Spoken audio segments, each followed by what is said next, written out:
open hook, you know, just like you would with a Ned rig, except it's got the 4-inch dead ringer on it.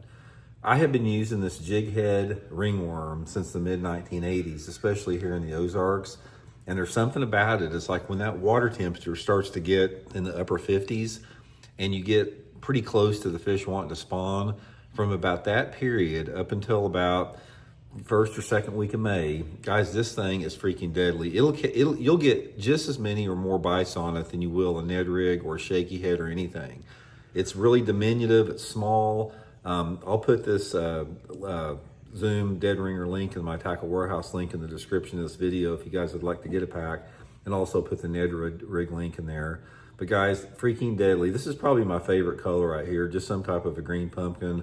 Got a little watermelon, or excuse me, a little chartreuse tail on it. I've caught tons of bass on this. This is also a really good bait if you have a mixed species lake. Say you got some mix of spotted bass, largemouth, and smallmouth. Spotted bass love this thing. If you're in a spotted bass lake, like, you know, Lake Norman in North Carolina, or here in the Ozarks, or Lake Lanier, Georgia, or some of the Northern California lakes, you try that thing right there, guys, and see how many spotted bass you catch. And it's sort of got, this thing has sort of like fell by the wayside because everybody now uses the shaky heads and the Ned rigs and the drop shots and all that stuff, but they don't just put just an old ringworm on there. One of the first times I saw how effective this was is the second Bassmaster tournament that I ever fished in my life was down at Sam Rayburn, Texas, the Bassmaster Invitational. And the first day of the tournament, I drew Tommy Martin, you know, who was a guide on Sam Rayburn Lake. I'd never been there before.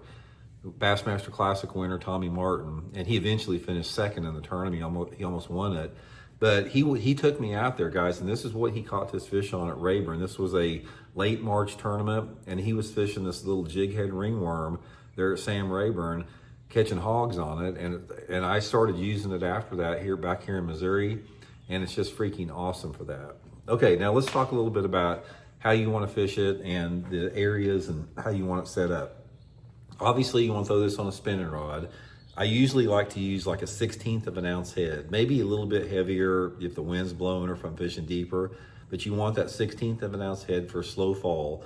6-pound test, Seaguar InvizX fluorocarbon line, and just throw it out there, guys, and just work it like a shaky head. You know, let it hit the bottom, just shake it up and pull it a little bit like that. Shake it 2 or 3 times with your rod tip and pull it.